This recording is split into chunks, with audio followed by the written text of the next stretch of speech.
Hi everyone, I'm Galinsky, founder and director of Samba New York. Before watching this video, please check out the tutorial that I just posted to the channel entitled Samba New York's Original Caixa Pattern Updated in 2023. In that tutorial, I taught and demonstrated an updated version of the Caixa or snare drum pattern that I created for Samba New York.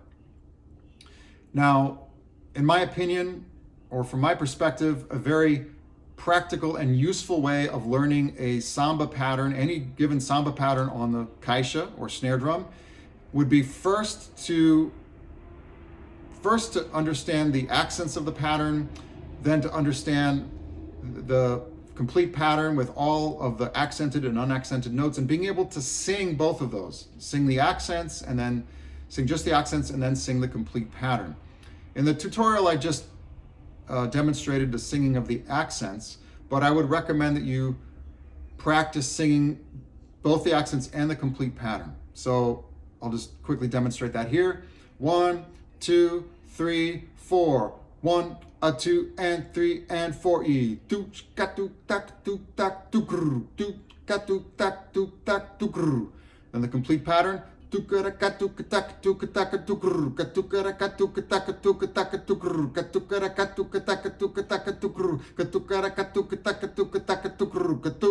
Okay, so singing is a great tool, and in my opinion, a really important tool, because if you can't sing the pattern that you're learning, then you probably won't be able to play it very well or with any kind of conviction. Right? You have to internalize the pattern first. So the first step is really singing, okay?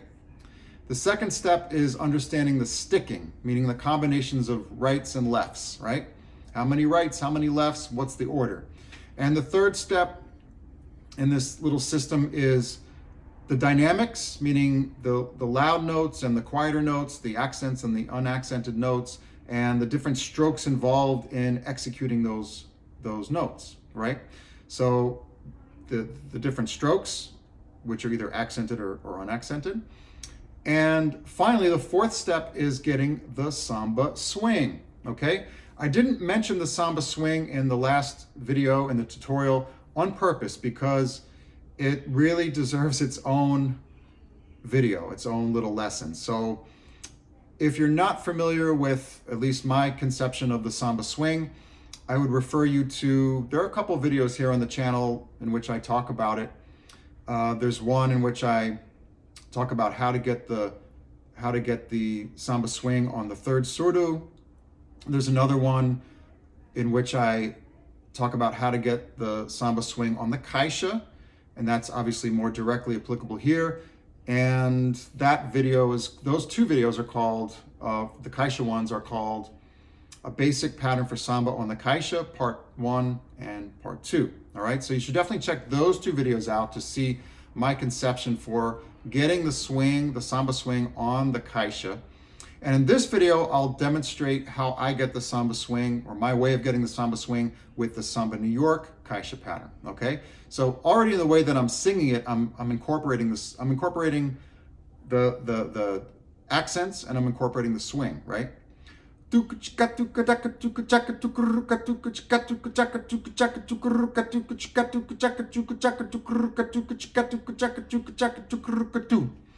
Okay, so let me just kind of summarize here or review my conception of getting there may be many different ways of understanding the samba swing, but my way of understanding it and teaching it is that essentially the swing comes, which is this kind of special way of phrasing the subdivisions of the samba, really come from, in my conception, delaying the second subdivision of the beat and anticipating the fourth. So you play, whenever you have a second subdivision present, so like the E of the beat, so one E and A, so the E, you play that a little bit later than you normally would.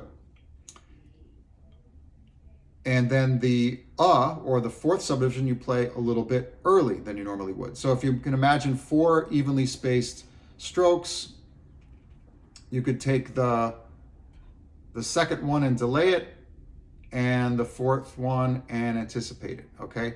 So you start to approach kind of a triplet.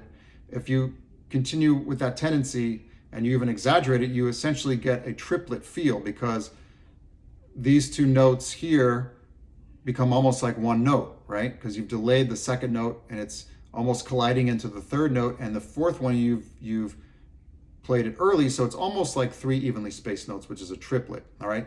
So the samba feel, in my opinion, is somewhere between a strict quadruple and a strict triple division of the beat. Even though you have four notes, it's a quadruple feel on one end of the spectrum and a triple feel on the other end of the spectrum. And the samba swing, in my opinion, is somewhere in between those two polar extremes. It's not either one of those extremes, but it's in between. Of course, you can play triplets in samba, but whenever you're playing the subdivisions, the feel is going to be somewhere in between those two polar extremes, all right? And that there's a lot of room there. So it can be a little more towards the quadruple side, a little straighter, in other words, a little more towards the triple side, a little more triplety, if you will.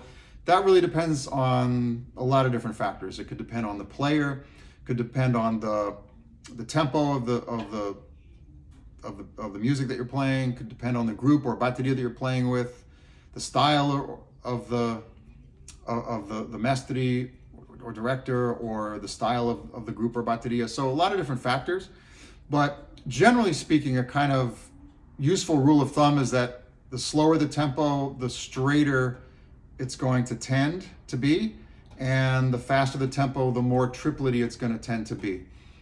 That's just a kind of a guideline. It's not necessarily, 100%, but it's something that is a useful kind of rough guideline, okay?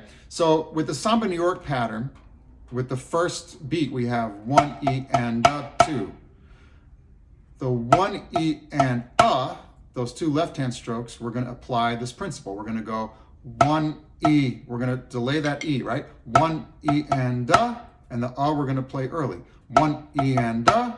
So just practice that. 1 E and a 2. 1 E and a 2. 1 E and a 2. 1 E and a 2. Continuing along, we have 2 and 2 E and a 3 E and a 2 E and a 3 E and a 2 E and a 3 E and a. So it's going to start to swing a little bit, especially the faster we get. Right? And then the fourth beat is, okay? So there we have the second note is delayed, that the buzz stroke is delayed a little bit, and the tap in the left hand is going to be anticipated. So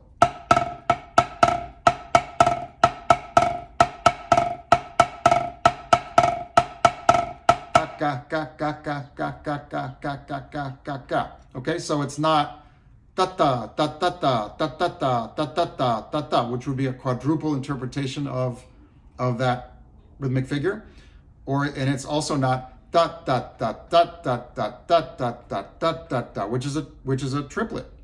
It's in between those, so it's going to be da da da da da da da da da da da da. Okay, so putting it all together, we have 3 E and a 4 E and a 1.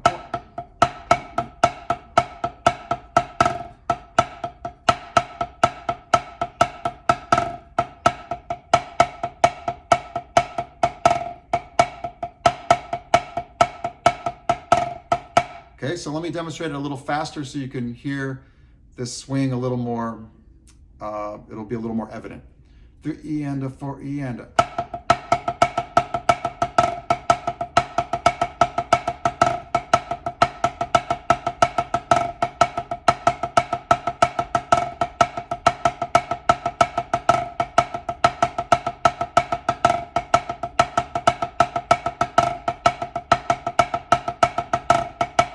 Okay, so one exercise that you could practice is just doing the exercise that I demonstrated in a basic pattern for samba on the Caixa, part 1, where we go like this,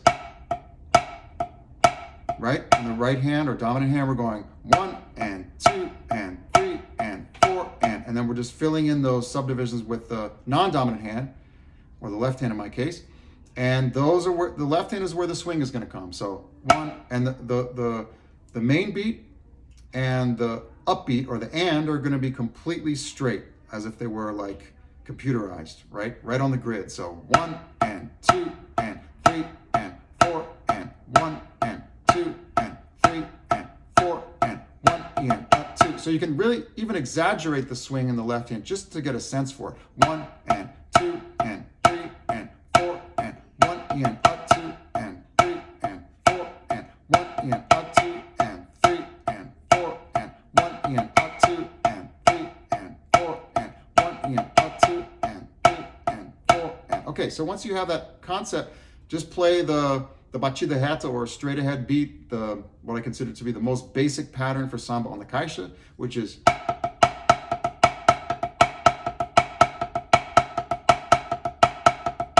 okay. Once you have that, then apply this principle of getting the swing to, this method of getting the swing to the Samba New York pattern, which would be, and you could even exaggerate it at a slow tempo. You wouldn't necessarily play it this extreme at a slow tempo, but just to understand what you'll be doing at faster tempos, it's a really good exercise. So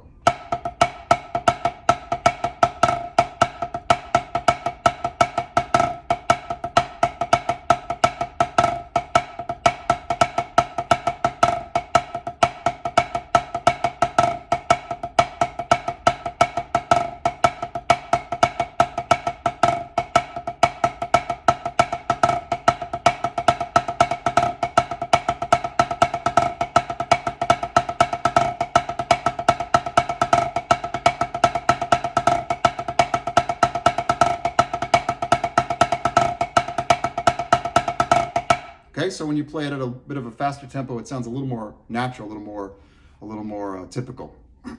But that's really that's my method of getting the swing in samba, or on the caixa, and in the Samba New York caixa pattern in particular. So let me know if you have any questions, and I'll see you in the next video.